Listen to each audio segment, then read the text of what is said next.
Britain's culture is rich with literary masterpieces and legendary heroes, but no name has risen to prominence quite like that of King Arthur. Raised by the wizard Merlin and drawing the sword Excalibur from the stone, he ruled in Camelot, accomplished 12 feats, and gathered knights around the Round Table. We won't retell the well-known story because today we have hundreds of adaptations and interpretations of this epic. Throughout different eras, various authors wrote new poems, stories, and perhaps fanfiction about Arthur, all of which enjoyed incredible popularity. It can confidently be said that the Arthurian cycle is the world's first media franchise. But where did this myth come from? Who did this king battle? Why is he called Arthur? And how did knights emerge during the era of the Roman Empire, for heaven's sake? Today, my friends, we will discuss all of this. The events of the Arthurian cycle unfold during the decline of the Western Roman Empire, which not everyone knows. Legend has it that King Arthur's grandfather was the Roman Emperor Constantine. However, history does not specify which of the three Constantines it was. It could have been Constantine I, who ruled in the 4th century, embraced Christianity, and moved the capital to Constantinople. In modern York, there is even a monument to him. Or perhaps it was Constantine III, the self-proclaimed emperor who ruled in the 5th century and also dealt with the Anglo-Saxons in the British Isles. He was the one who withdrew troops from distant lands to fight on Aureus. The events in the Arthurian legend were a result of the Romans' departure from Britain. In the 6th century, the Celts faced an invasion by the Germans, and the Britons, already accustomed to the Roman way of life, found themselves defenseless and had to resist the attacks of the Anglo-Saxons and Jutes, who intensified their assaults. It was during this time that Celtic proto-kingdoms began to form, one of which, according to legend, was ruled by Uther Pendragon, the father of the future King Arthur and son of Constantine. Arthur, in turn, was a true Celtic leader who valiantly defended his land against enemies, contrary to the mistaken belief that he was English. According to some accounts, he conquered Gaul, ventured into Eastern Europe,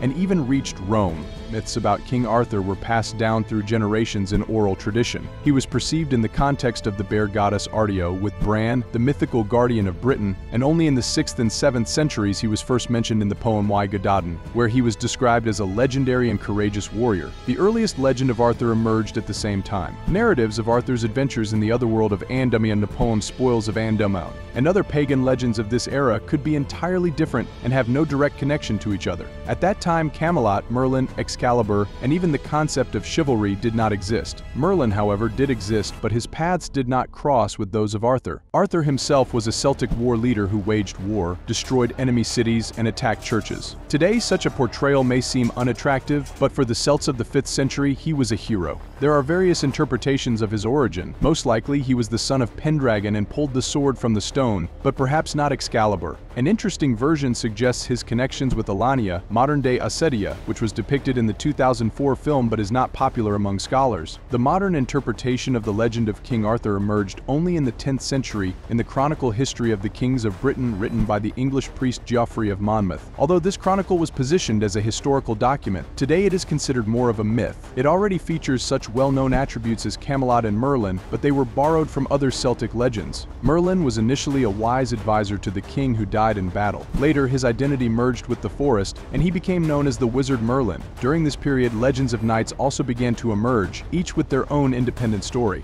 The boastful Kay, Gawain from the Green Knight legend, Lancelot, Percival, Saint Galahad, Mordred, Tristan, and others. Romantic myths about the Knights of the Round Table became popular and sparked interest during the heyday of chivalry. They did not arise yesterday, but as a result of the romanticization of the Crusades. In many adventures, the central object becomes the Holy Grail, associated with Jesus Christ. According to legend, he drank from it at the Last Supper, and his blood was collected into it during the crucifixion. The Grail became the object of quest for true value and remains valuable to many Christians to this day. Many stories about the Knights of the Round Table are tied to the search for the Holy Grail. In the poem Pre-Do Anwfn, Arthur seeks the cauldron of Anwndmu and shares properties with the Holy Grail. The legend also incorporates other Christian motifs such as the cult of the Fair Lady, the struggle of good against evil, and biblical allusions. For example, Arthur's death from betrayal and his promise to return and defend Britain are associated with the Second Coming. This is typical of many legends, so it's not surprising that such motifs are found in Arthurian tales.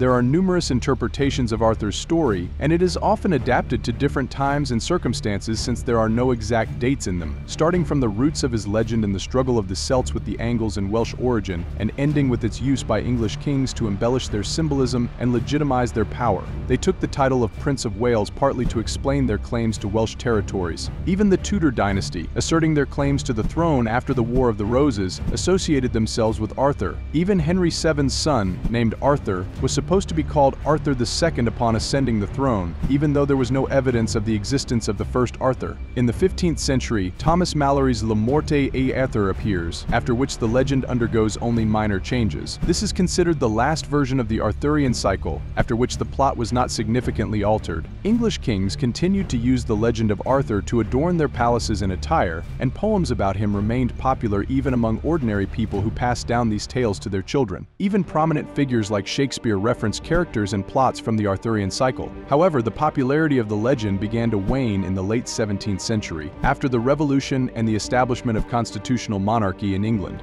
This is because the interest in the Arthurian myth gradually lost its relevance, especially against the backdrop of a revival of interest in antiquity. However, the legend experienced a revival in the 19th century thanks to the poet Alfred Tennyson, who revived the image of Arthur as a national symbol and artistic work. Indeed, the trend of adapting and reinterpreting folk tales and myths was a global phenomenon. King Arthur in this reimagined form had a huge influence on contemporary culture, especially in the fantasy genre. References to him can be found in the works of Tolkien, Sapkowski, and other authors. The legend of King Arthur is truly an iconic and unique phenomenon, perhaps comparable only to the myths and legends of ancient Greece, which also influenced the culture of many nations. Unfortunately, many interesting and significant details of this legend remain little known, but today we have uncovered some of the mysteries surrounding this phenomenon. The question of whether Arthur was real or which of the real historical figures served as his prototype remains unanswered, as over 1,500 years the image has changed beyond recognition. However, studying the legend in more detail, as well as watching adaptations, will undoubtedly be a very interesting and informative activity.